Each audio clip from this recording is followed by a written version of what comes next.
देखेंगे कि जब ज़ैन शाह की मौत के बाद सब घर वाले बिल्कुल परेशान होकर बैठ जाते हैं और शाहनवाज और समन शाह दोनों सियासत छोड़ने का फैसला कर लेते हैं। तो शाह तक जब ये खबर पहुंचती है तो वो सोचती है कि ऐसे तो नहीं हो सकता, इतनी बड़ी कुर्बानी देने के बाद आज जब वक्त आया है तो ये लोग हिम्मत हार गए हैं, यही अब कुछ करना पड़ेगा। पर मेहरुन्निसा शाहनवाज से बात करती है कि शाहनवाज, आप पहले लोगों को उम्मीदें दिलाते रहे हैं, आज जब वक्त आया है उनके वादों को पूरा करने का तो आप इस तरह हिम्मत हार कर बैठ गए हैं। ये सब कुछ मुझे कुछ अच्छा नहीं लग रहा। मैंने जिस शाहनवाज से मोहब्बत की थी वो तो बहुत ही बहादुर शख्स था। आगे से शाहनवाज कहता है कि मेहरुन्निसा, तुम्हें पता है मैंने अपना भाई खोया है। मैं जब अपनी माँ को देखता हूँ तो मेरा दिल खून के आंसू रोता है। मुझसे कुछ भी नहीं हो पा रहा, प्लीज मुझे मजबूर मत करो। मेहरुन्निसा कहती है कि ठीक है शाहनवाज, अगर आप नहीं कर सकते तो फिर मैं इस पार्टी को लीड करूंगी।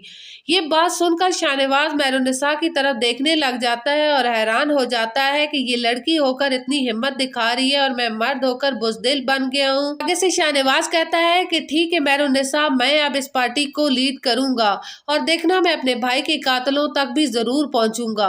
तो मेहरुन्निसा आगे से कहती है कि शाहनवाज, अब मुझे लग रहा है कि शाहनवाज पहले वाला वापस आ गया है। मैं नहीं चाहती कि तुम लोगों के डर से बैठ जाओ घर पर चूड़ियां पहनकर। बाहर निकलो, लोगों की उम्मीदों का एक महवर था उसको पूरा करो।